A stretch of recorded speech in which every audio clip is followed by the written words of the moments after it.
testament to your personal journey, but the first time I met you was at that BCG event last year.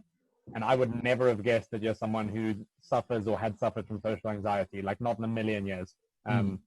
Yeah, you came across as incredibly sort of charismatic and friendly and so on. And yeah, no, that's amazing to hear your story. Thank you for sharing. Thanks, Josh. Yeah, I think that that's one of the particularly tough things with a lot of people that struggle with it, is that no one realizes, right?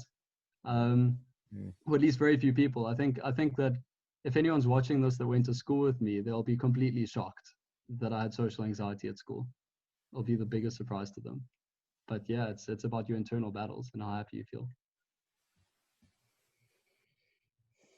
Done an incredible job just hearing where you said you've started off from to like where you are today. I think it's absolutely incredible what you've accomplished. And again, I think a personal journey is one of the most fulfilling types of journeys, because like you said, for yourself, you found that overcoming that social anxiety to you was more incredible than, you know, everything else that you have achieved already. So yeah, really proud of you for that.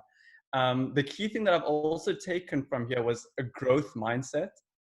And you know how when you believe that you can improve through trial and error, through practice, through learning, especially learning, which is again such an incredible core concept in this group, you can actually continuously grow and overcome your challenges. So my question was essentially, do you think it's important to find out where the source of the anxiety is from? Or do you think it's more important to focus on moving forward? Or yeah, I just want to know how you think about actually going back to the root cause of the anxiety, and how important do you think that is? Yeah, I think that's a really good question. To just confirm what you're saying, I agree fundamentally that a growth mindset is the right mindset to have in any area of your life, right? And the things that you learn and overcoming personal struggles, whatever. But I'd say it's a combination of those two things that you're mentioning. It's really important to understand when you are struggling with things like this, what it is that triggers you. It ties into the point that I was making about really managing your fears and confronting them one at a time in manageable moments. Tim Ferriss, who I'm a big fan of, talks about a thing called fear setting, where you write down the things that you're most afraid of, what's the worst thing that can happen in terms of these different fears, and then slowly but surely confronting them with a growth mindset. And I think that that's the optimal combination that you can have in addressing these things. Cool. Yeah, so and just one more thing to add on to that, I really liked how you had a positive trigger that you identified with yourself, like the cranberries. Like, it's such a good idea, because we often focus on like negative triggers, which is obviously also important, you know, things that trigger the anxiety or trigger the stress. But like having a positive trigger to think, hey, this is going to make me feel more confident, I think that's a very good idea. Yeah. You know, the amazing thing is that people are such sentimental creatures. I mean, it's not entirely rational that we attach such sentiment to a lot of objects, but it's human nature, right? And so if you have something that makes you feel positive, it's only rational and only consistent with human nature to try and carry it with you wherever you go. And that's something that I thought was pretty powerful when it came to the cranberries. And it's an added benefit if you can eat it as well, right? Tasty cranberries. Mike, I've got a comment and a question. Thank you. Sure. So just firstly, I'm glad you changed topic. I would have loved to have heard about your art invention and everything, but more from the point of view that I think so many people can learn from what you've said tonight, mainly in terms of, you know, often like you might have somebody that's social and whatever, but still have anxieties, but just think to themselves, you know what, just stop being pathetic, just get on with it. But I think just having people that can share their experiences, and like Josh was saying earlier, you know, I also, for me, first time I met you, I would never have known that, you know, you were a socially anxious person at all. So I just think it can give people the confidence to be like, you know what, it's fine. If you're feeling socially anxious, there's nothing wrong with it. Don't feel like you're a loser or anything. So it can give people confidence to, you know, back their feelings. And I think that's really important. But my question would be, I think you mentioned that you were saying that you're an extroverted, anxious person. So, how would you, now that you've had this experience in your life, if there was another person that was an extroverted, anxious person, it's quite a complicated dilemma, I suppose, to try and help that person or identify that person may be struggling with something. So how would you recommend, or tips to pick up that somebody might be like that and need a bit of help along the way? Yeah, that's a really, really fantastic question. So the thing that you can't do is change the kind of extroverted overcompensation energy that they have. I mean, if someone had told me to smile less or to be less excitable or whatever when I was really trying to overcompensate, I would have done the opposite, right? It would have just become even more intense. But the thing that I wish that I had when I was back then is people that really empathized with the kinds of negative stuff that I associated with or that I experienced, and really made me feel like I wasn't alone in that, and that it wasn't a constant, right? It wasn't going to be the narrative my whole life. If I'd engaged with people and said, listen, I'm really feeling like I'm awkward around people that are close to me, instead of them shrugging me off and going, but you're confident, you're fine, you're more confident than most people. If they had responded by saying, I get that. Growing up is really tough. There are a lot of things that will aggravate that. But just know that if you work on it gradually, you're going to overcome it. I think it would have done wonders in making me feel more self-assured and really sincerely self-assured. And I think that's the essential thing. Great. And then also just a point on the first thing you said, when you met me in university, I'd largely overcome a lot of this stuff. So by the time I reached university, I was way more comfortable in who I was. I mean, after exchange, it was uphill from there. But I think if you had met me earlier on in high school, you probably would have seen a lot more of those anxious traits. Cool. Thanks, Mike.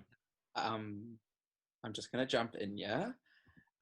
Sorry, guys, you have to look at my disturbing face tonight. My camera is not working, so sorry about that. But points aside, Mike, inspirational, loved every second of it. Thanks, and to George. give you guys some background, Michael and I have known one another for years. So we were in prep school together. So hearing this for the first time, I'm not going to lie, I was shocked, because every time we used to converse in high school, I mean, it didn't even cross my mind, and I just want to thank you for just being so vulnerable and so real, because you just inspired me. So I love that part of it, Mike. Thank you. And I wanted to know, when you were at school, do you think there was a space for you to ever be vulnerable about how you were feeling? Firstly with your friends, or maybe with the school? And do you think schools could probably do anything better in terms of making it a more accepting space for people to feel how they feel? Really great question. I just want to start with a quick comment. It's just an interesting observation that with my experience of social anxiety is that there have been certain people in my life who I felt a lot more comfortable around. Yeah. And it's very difficult to explain why. It's almost like irrational and inconsistent. But George, you were at school one of the few people that I felt very comfortable to be around. Okay. So I thank you for that. I mean, it's way delayed now. Yeah. But it's just interesting. I think just because of the way that you deal with people, you make everyone feel welcome and accepted. Okay. So I think you set a great example in that way. To answer your question though, I didn't feel like I did have that space. I think that it was a little bit on me as well, because I didn't open up about it. I really like how schools these days seem to be creating more spaces for people to be more vulnerable about things like anxiety or depression. Okay. I've observed it in people that I know that are at school now. They seem to just be more aware of this stuff than we were in those days. And I think that's a real step in the right direction. Mm-hmm. In terms of what the school could maybe have done slightly more, they could have maybe had a bit more dialogue about this sort of thing. Like open dialogue where students could actually sit across from fellow students, particularly people that had been in their shoes before. So people that had been to the school before, and hear a little bit about their experiences and be able to say, actually, I identify with that thing that person just said. And yeah, I think dialogue is the most important thing. It's like if I were to go to school now and sit across from people and say, look, these are my accolades. I'm successful now. I'm confident now. Look, I'm feel good, but this is what I experienced when I was your age. I think it would be very powerful, and I wish that had happened when I was at school. I'm sure. Mm.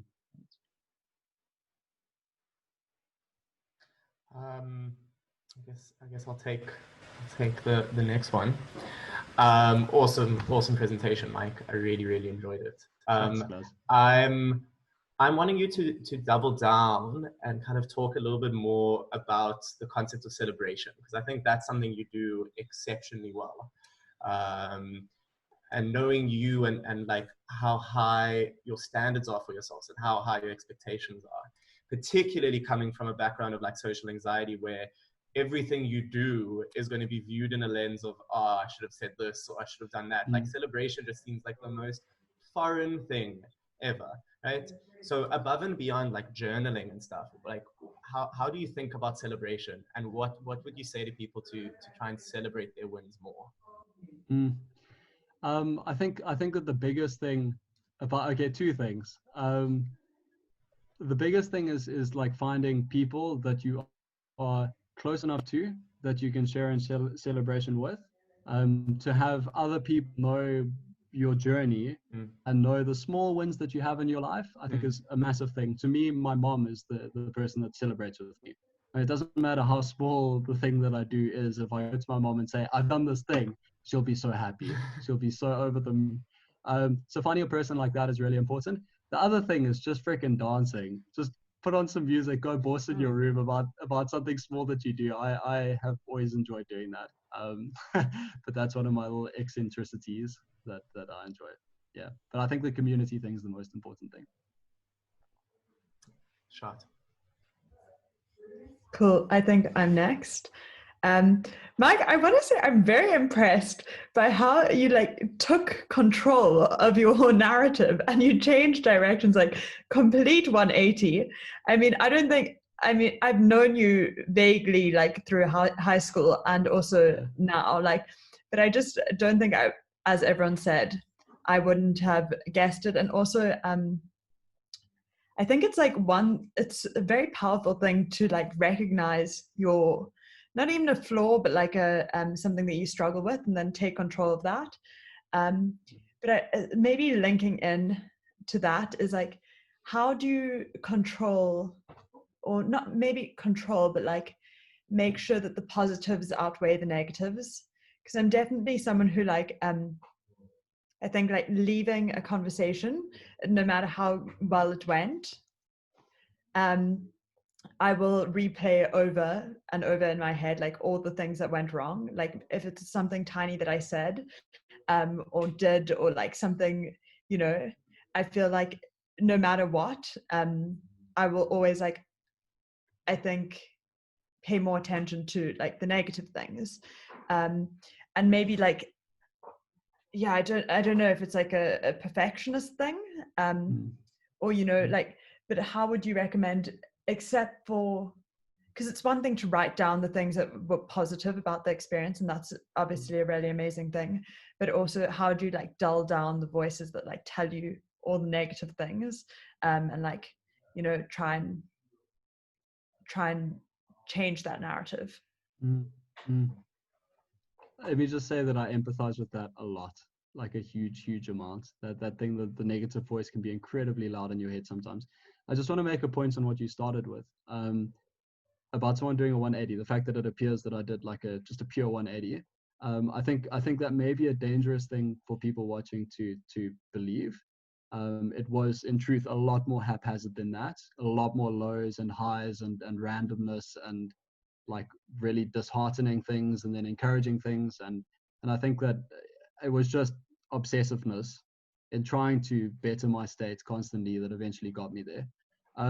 But in terms of what you're saying, in terms of the negativity and how do you actually like dull down that negative voice, it's super difficult because humans just are innately more negative than positive when it comes to socializing. It's a survival instinct, and there are countless studies that have been done on it. But what I will say is if you very, very deliberately focus on the positive, that negative voice will start louder than the positive voice. But as you continue to focus on the positive and you really obsessively do that over an extended period of time, the negative voice becomes less and less big in comparison to that positive voice. So it's very difficult in a moment to shut it up, the negativity, but over time it slowly dissipates. Or at least that's what I've experienced. Thank you. Yeah, that was great. Could I maybe add to that point? I think also, so for me, when I was going through something similar, the positive thing didn't really work for me because I would just be so involved with the negative. So like I have quite like a rational mindset, or I like thinking through things rationally. So I would like, instead of this just being a random negative thought, and like if I say this, like I'll die. Do you know what I mean? Like you break it down and you say, okay, cool, like that doesn't really make sense. So you break it down and you're like, okay, cool, if this happens and this presentation in front of the entire class goes wrong, what are the next steps? Next steps, I'll be sad for probably for some time. And then what? People will move on from it, right? I'll move on from it. Like, and then you think back to like all the negative things that have passed already and how those are like moot points in your life. I think I've read something about a 72-hour rule or something, where it's like if it doesn't really matter in 72 hours, it's not a big deal. And then if it still matters, will it matter in 3 years? Not a big deal. And chances are when you get to the 3-year mark, it's not a big deal anymore. Yeah, I like that. I think I like also, that a lot. you know, everything always seems worse from your perspective, and it's easy to get stuck in your own head. Whereas like trying to view it from other people's perspective and saying that, like, you know, whatever you said, while it might seem like you said something stupid, someone else might brush it over. And I think that sometimes, yeah, is interesting, the way of looking at it. Yeah, like people don't care as much, which is a good thing or a bad thing. They don't care as much as yeah. True. Yeah, it's one of those very controversial teachings, I think, of Stoicism, where we are just so much less of a part in everyone else's lives and their plays than we think, which is weirdly liberating in a convoluted way. But yeah, I like that rational approach to it. That's very cool. Cool. So no, Kukle had to leave, but she has a question, so I'm just going to read out her question. Cool. So do you think being classified as an outstanding student, especially academically, adds on unnecessary pressure that could lead to social anxiety or depression? Basically, because you've shown people your potential, they build these expectations and you don't want to disappoint. So everything you do, say, is carefully calculated, thus making things as simple as small talk become a hard task because you can't fully control the outcome of that conversation. Yeah, I mean, the short answer to that question is yes, absolutely. If you are seen as an achiever and you're seen as someone that has to fit up to this image that is created of you, you absolutely are going to feel pressure to be consistent with that image. The thing that I think is the kind of cure to that is to really teach, especially young people, that is not the primary thing that defines them. So it's about when you appreciate people for their achievements, appreciate more the person that they are than the achievements that they make and they have. Really go out of your way to say to someone, listen, you've done that, that's exceptional.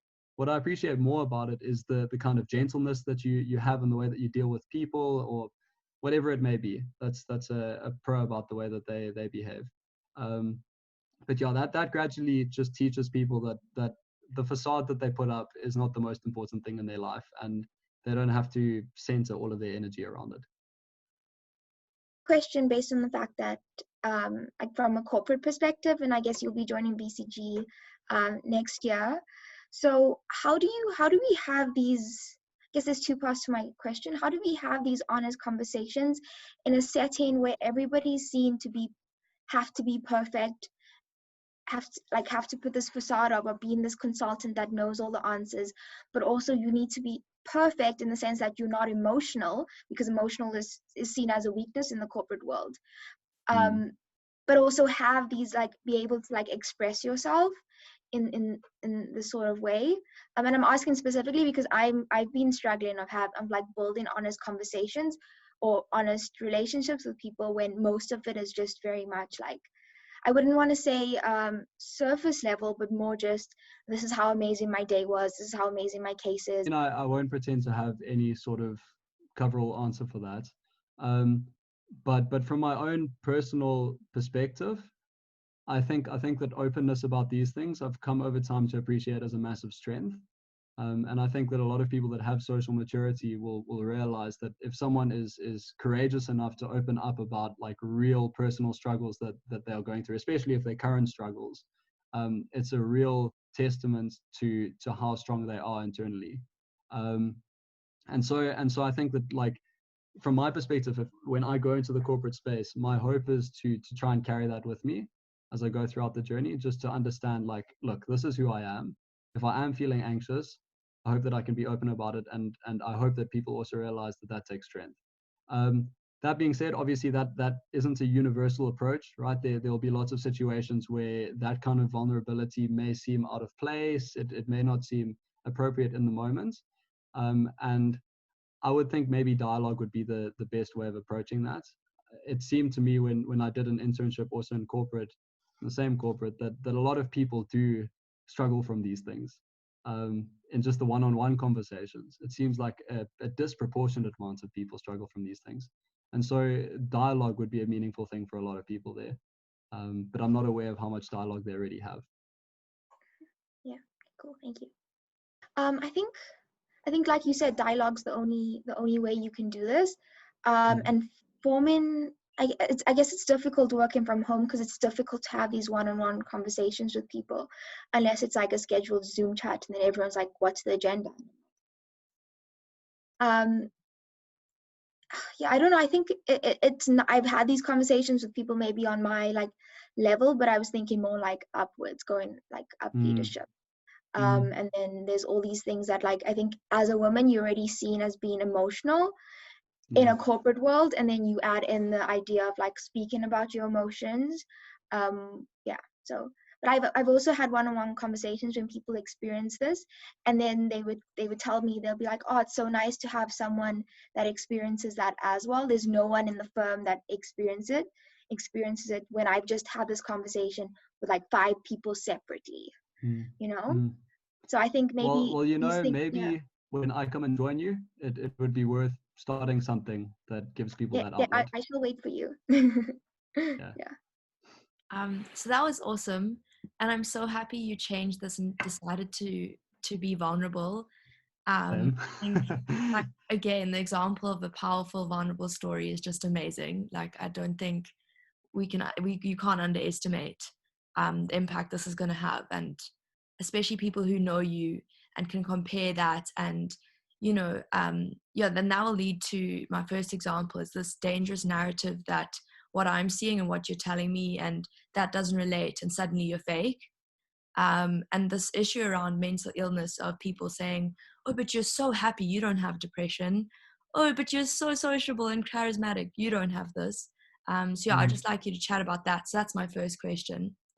And then my second question is around how does this anxiety like flood into the rest of your life? I mean, I personally find that if I get anxious about certain topics, it floods into everything else, and it becomes like an anxious mindset. Does that happen to you, and how do you deal with that? And is it just in social settings? Just thanks for sharing this. I mean, I've never understood social anxiety fully. I've always thought it's an introvert sort of problem, and now I've come to understand that it's truly an issue with people who are closest to you, which is scary and very mind opening. Thank you. Okay. So to go back to the first question, which is about I guess it is labeling people, right? It's just saying, like, you assume that you know a lot about a person and associate a label with them, but maybe there's a lot more going on under the hood, I guess you could say, which you don't know. Something that I've really learned over time, and I'm not perfect in doing this, but I try not to label people with negative labels as much as possible. I think it's really empowering to give people positive labels, but when it comes to negative labels, it's a really dangerous thing. I mean, I was on the receiving end of this label of fakeness, which I of course have a really strong bias against, because it's just such a difficult label to escape from, and it's one that's thrown around quite liberally. But something that I've reflected on a lot is that when I left school, I harbored quite a lot of resentment towards certain people in my grade or at my school who treated me in a certain way when I was there. And I think a really liberating feeling is that, like, people change, and labels are these very dynamic things. And it's better to just assume people are good, obviously not letting them harm you in any way, not being naive about it, but assume people are good. And that's just the kind of lesson that I'd give on to other people. And I think implicit in that is everything about, like, people struggling battles that you don't know. To answer your second question was about, like, how do I manage the overspill of anxiety into other areas of my life? I try and put out the fire as quickly as possible. I think that's I've reached a level now in my life where I feel like I'm on top of it, and I'm really grateful for that and really proud of that. But as soon as I feel this thing rearing its head, I don't leave it for long enough that it starts growing more heads and becomes this massive monster inside me. I then start to apply the learnings that I've had over time. So that will be stuff like cut out caffeine immediately. Just cut out caffeine. Take a coffee break for a month. I did that earlier this year because I was feeling quite anxious. Start exercising more. Just focus on all of these things that really contribute to the anxiety, and try and cut them out as quickly as possible. But if there's deeper stuff going on there, then obviously there's a way more complex response to that I can't give. It's me again. So yeah, I just actually wanted to just chat a little bit about how I feel like it has a lot to do with our perception. Just in general, anxiety, it's a lot about, we're thinking about the future, we're thinking about what other people think of us. It's always like these thoughts that we are essentially creating, even though they're very subconscious. Like, it's not like I'm consciously thinking that this guy hates me, for example, but it comes up in our own mind. So I think it's really important to, like you said, extinguish the fire as possible by changing that narrative within yourself. And, like you said, focusing on, maybe they're not even worried about what I'm saying right now. Maybe it's not going to matter to them. Maybe to them, it's not that big of a deal. So I shouldn't have to make it seem like it is such a big deal to them. I feel like, yeah, that's just something that, for me at least, it works. It's just thinking, hey, I'm not necessarily like this big thing that I claim to be. It's all in my head. And Absolutely. yeah. And I think, yeah, it's sometimes just, you just have to have a little more humility in that aspect, I suppose. It's realizing, hey, we're not as important as we sometimes think that we are. So it's okay to mess up. It's okay to be wrong. It's okay not to be okay. And yeah. One other thing that I also wanted to mention was complimenting people based on their character and their sort of behavior, and not fix things like, oh, you're so smart. It should be like, oh, you're so hardworking. Oh, you're so confident. Oh, you've actually worked up the confidence. Oh, you just made it here. No, oh, you've actually dedicated yourself and put in the time and energy to get there. And I think that reinforces the growth mindset and focusing on those positive triggers, I suppose. Yeah. Absolutely. I just want to go back to something early that you were alluding to there, that anxiety is a lot based on the future. I've heard it described before as a fear of the future. It's just this feeling of impending doom, that something horrible is going to happen. And just like relating to that, something that you actually taught in your talk was that breathing exercise, which I think is so good for bringing oneself back to the present. It's really grounding yourself once again in the present. It takes you out of that fear of the future, and it means you just take a few breaths, you center yourself back in presence, and it's actually helped reduce anxiety for me since then. So I appreciate that. Abdul, I'd love to as well build on one of the things you mentioned about it's not all about you, and like it's oftentimes like a story you end up saying in your head. So that was one of when the book that Mike mentioned, How to Win Friends and Influence People. I also went through like a I read it, by the way.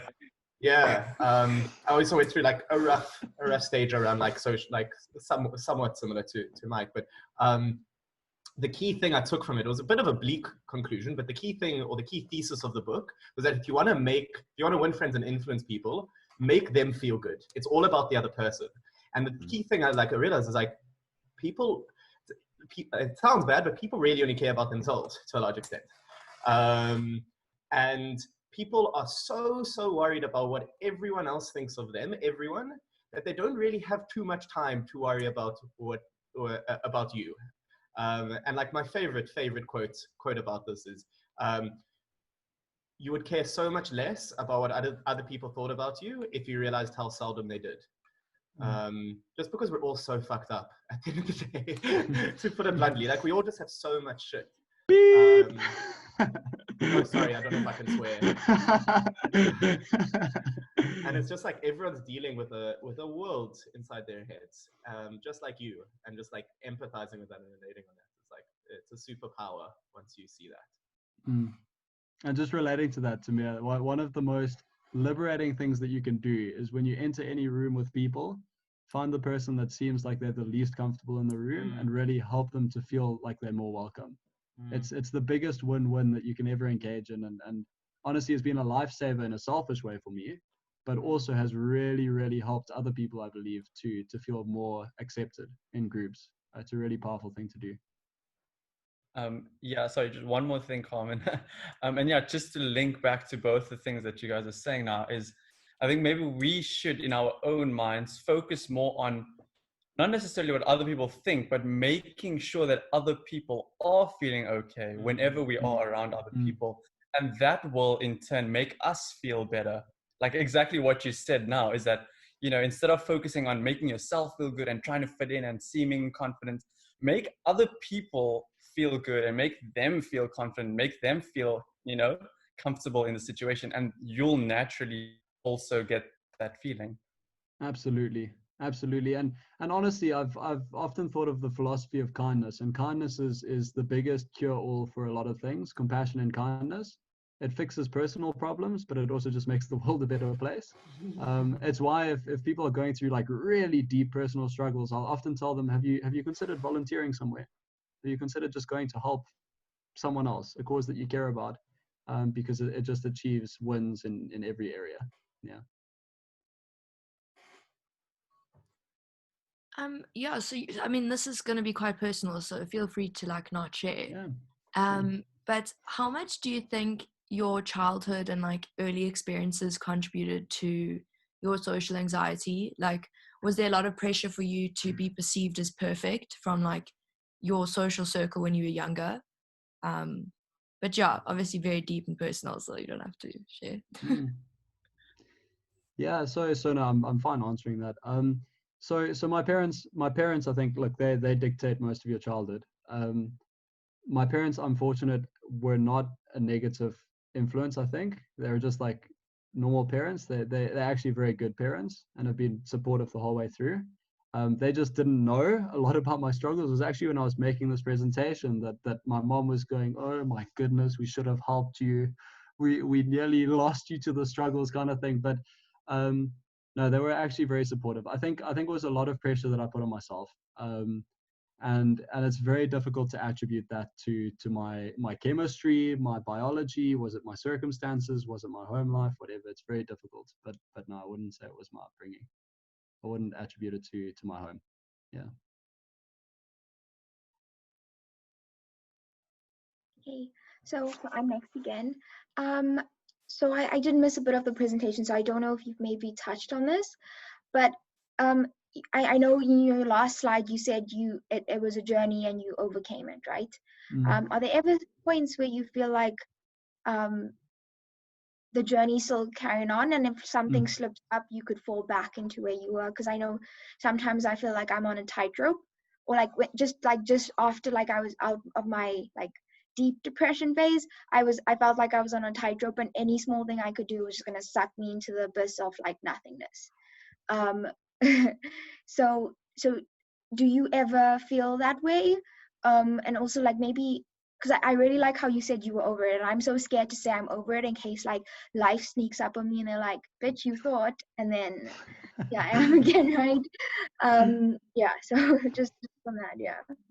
Yeah, and thanks for asking that, because I think it's really important to just point out that like the journey is never really completely over. Like there will be moments where this thing will rear its head quite unexpectedly sometimes.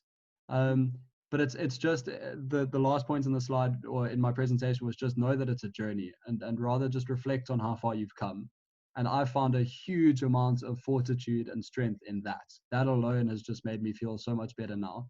I mean, in recent years, as I finished my design project and thesis, I was at rock bottom. I went straight into my internship without any break, and honestly thought that I was just going to crumble. And the thing that really saved me there was that my girlfriend actually reached out, and shout out to Michaela. She made me feel like I was capable. And yeah, so these things do happen again, but it's just noting that like that isn't your biggest narrative, and it's way better than it used to be. So you're in the right direction. Yeah, I think that's an important thing. But I also want to point out that like it can seem like a really exhausting thing to someone really far like on early in the journey. It can be like, oh my goodness, so I'm going to fight this battle and I'm never going to be cured, right? That can seem really exhausting, and it wouldn't have been the answer that would have motivated me a lot when I was there. I think that the important thing to point out is that what I experience now is a completely different universe to what I experienced back in early high school. Like it's like I'm living a different life. I don't wake up fearing going to school. I don't wake up fearing talking to random people. I don't fear seeing people that are close to me. I don't fear one-on-ones. Like there are all these things that like dictated my entire experience as a human being, which just don't faze me anymore. And I think that that's the most important thing to note. Yeah. Sorry, just to add onto your guys, I've been silent this time, but just to add on to what Mike was saying, I just wanted to say that going through my own mental health struggles, like it's about learning tools that you can apply no matter what situation or what form your depression or anxiety takes. And I think it's truly about learning about yourself and possible triggers and how to avoid them or how to minimize them, and what kind of, because I think every sort of treatment works differently for someone else or different methods. So I think the journey is long, it is lifelong, but it's about learning more about yourself. And I think the intensity can be as intense in a completely different aspect, but it's not going to be as impactful on you because you know how better to deal with it or who to reach out to. Absolutely. Yeah, I know. My dad always tells me like it's not like you might be starting from ground zero again, but now you start in like at ground zero with experience. So it'll be a lot easier. I also need to go now. Hey guys. Hey, I think what Abdullah was saying earlier about like making people feel good in like an interaction is something Mike does so well. Like I think we met on camp, and whenever I see Mike on campus or like partying or anything, he's got this huge smile, and he speaks to you as if he's known you forever. And everyone's like, oh my gosh, you know Mike Thomson? I'm like, yes, I know Mike Thomson. You know, it's just like, you feel confident. You feel like, you know, there's someone in the room that if shit hits the fan, like you can still, like you can approach them and things are going to be okay. And I think I find myself in a lot of like uncomfortable spaces, but I don't think I've ever told you this, but when I saw Mike, I was like, okay, at least like, whew, if anything happens, I can chat to this person. And I think throughout your presentation, I felt so like validated, because like it's so difficult to explain to someone that you're an extrovert and you love people, but at the same time, there are times where you don't know how to communicate or to be with people. So it's this weird thing where I think someone mentioned it earlier, it's like an introvert thing, but I find that a lot where I'm like, so you've done so many speeches in school and you've always been this like confident person, but I also struggled with having to, and I think it was based a lot with like language and stuff. Like I hated speaking like in proper words and in English, and finding all the words for it to make sense when I'm having like a very impromptu conversation. So I could get up and say a prepared speech, but as soon as I had to speak to people in like an impromptu session, it felt so difficult, so forced. And I think people would say like so fake as well. How could you be this like confident person in front of 1,000 people in a speech, but you can't speak to one person? Do you get what I mean? So thank you so much for that. I can finally be like, it's possible to be an extrovert and at the same time struggle with like, you know, having this anxiety with talking to people and being perfect. Yeah, so thank you so much for that. It felt so great. Isma, that means literally the world to me, and very, very authentically, whenever I've seen you, which is on these special rare occasions, I also just feel like the surge of energy, and I just love speaking to you very authentically, and just that really means the world to me. And yeah, and to know that you also have gone through that kind of struggle when it comes to like authenticity and battling that and trying to be sincere, but also trying to be confident and coping like in that way, is also, it's good to know that there are other people in that convoluted way. It's good to know that there are other people that also have been through that. And a source of great strength to me has been Trevor Noah. Why I say that is I found an interview with Trevor Noah where someone tackles his authenticity. Come on, Trevor, you so many different personalities, like how did you fit in? And he speaks about the fact that like being a chameleon is also a personality. Like I have the ability to change my energy and to make it suit the space that I'm in. This is actually a strength of mine. So why are you trying to undermine it and to challenge it and tear it apart? It's a strength of mine. And to be able to turn on that energy when I'm presenting to people, when it's appropriate to do, is not a weakness. It doesn't show inconsistency. Yeah, which I found that was quite empowering. Yeah, I think I'm next. I just wanted to say, yeah, Mike, when you were speaking in your presentation, how you used to struggle a lot with one-on-one conversations, I was like, that's so funny, because I feel like you're one of those people who, when I have a conversation with you one-on-one, it's always so like intense and meaningful. And I just feel like you really listen to like what I have to say, and it's definitely like a very productive situation. Like, I always feel always looking into my eyes. I'm like, oh my, so dreamy. But what I wanted to say is like, what have you learned perhaps from other people, or how people respond to you, because you've learned and you've sort of built up the skill of being able to have sort of really good, meaningful one-on-one conversations? Has anything you've taken away from how people respond to you, and like maybe what are some tips you could give other people on how to sort of, on that particular thing, because I find that's what you are most good at? So wait, let me just understand. So tips on like how to be better at one-on-ones. Yeah, at one-on-one conversations, but also what have you learned? Because I feel like you must get very positive responses from the way you conduct yourself in one-on-one conversations, because I feel like you're particularly good at that. So the thing that I think it's important to just outline where I was in one-on-ones before. So I used to really struggle. My body language would be like away from people. My eyes would be darting everywhere.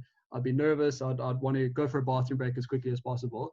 And the response that I got to that was people would mirror, right? They would also feel a bit more nervous. They would also feel a bit more reserved. They would also want to move on to the next conversation, and they would also want to try and get out of this situation, because very often people think it's them, right? They don't assume that it's Mike being unconfident. They assume, okay, well, this is a confident guy that doesn't want to speak to me. Why? That's something that I learned that was liberating.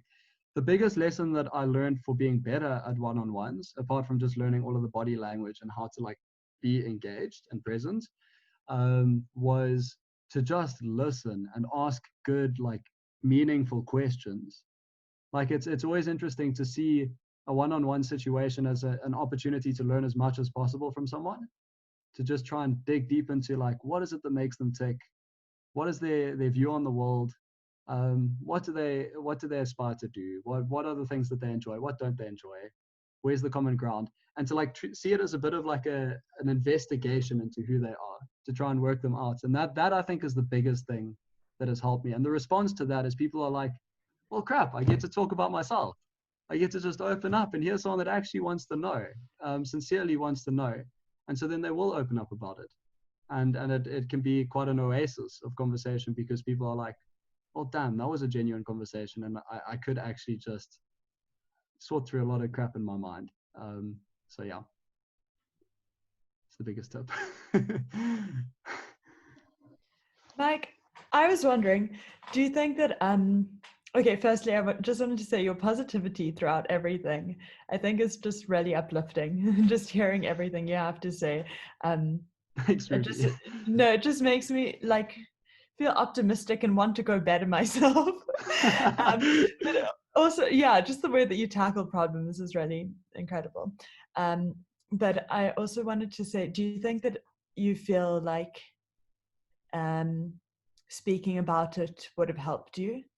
Do you think that like at a school level, because I know like high school can just be so tough, it's like a weird time. Do you think that at that stage you were ready to speak about it, or do you think it's something you had to overcome like by yourself?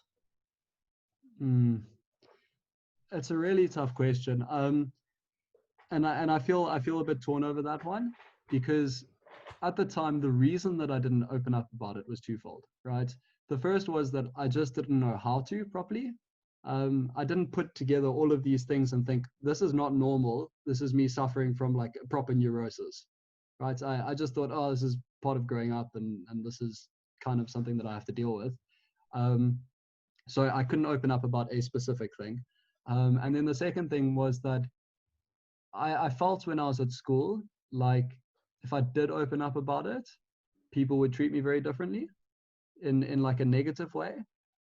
And I hesitate to say that that was like an incorrect judgment. I think that kids are not necessarily equipped to maturely respond to someone talking about social anxiety. Again, I bring it back to talking about, like, I'm so relieved that conversations are starting more frequently at schools now. But when we were at school, I felt like if I did open up completely about that, people already thought I was fake. They'd question whether I was being sincere.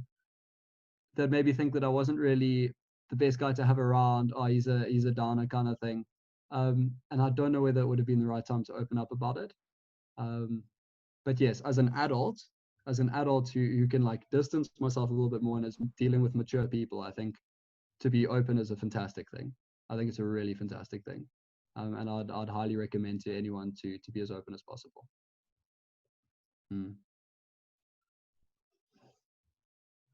And actually, can I just add one more thing to that?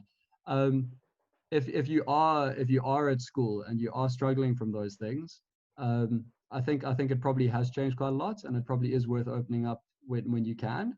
But if you feel like the people around you at school are not going to take it maturely, then just open up to people that you know you have sincere relationships with, that know you well and have known you for a long time. If you can open up to your parents, fantastic. To close friends, to your cousin, to whoever it may be. It really is such a liberating thing to just be honest with someone and just open up completely.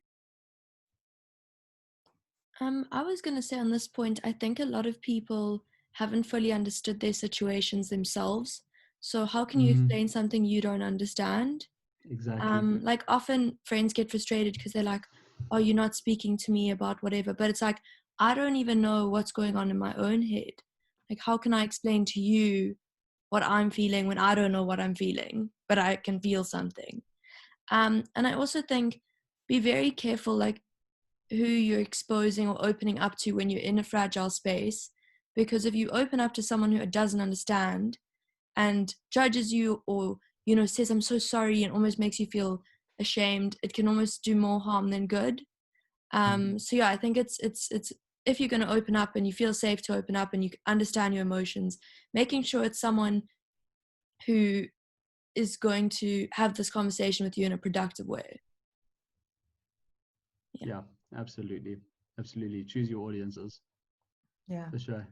I think it's dangerous to tell people, oh, open up, it's a great thing, because the people around you aren't always ready to interpret it in the way that you hope that they would.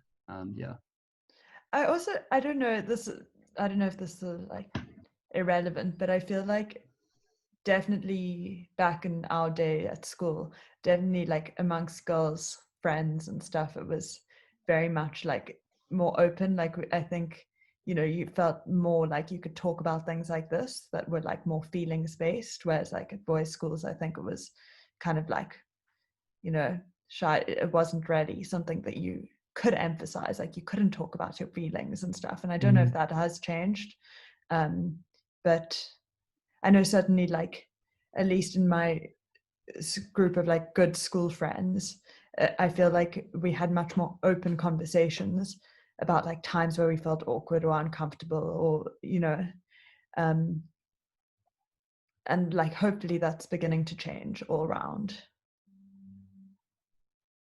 Yeah, I really hope so too. I really, really hope so too. The thing is that the friends that I had at school were the kind that you could open up emotionally to. Yeah. And I also think it's worth pointing out, if any of them are watching, that it had nothing to do with the way that they behaved, the way that I felt. It was so internal.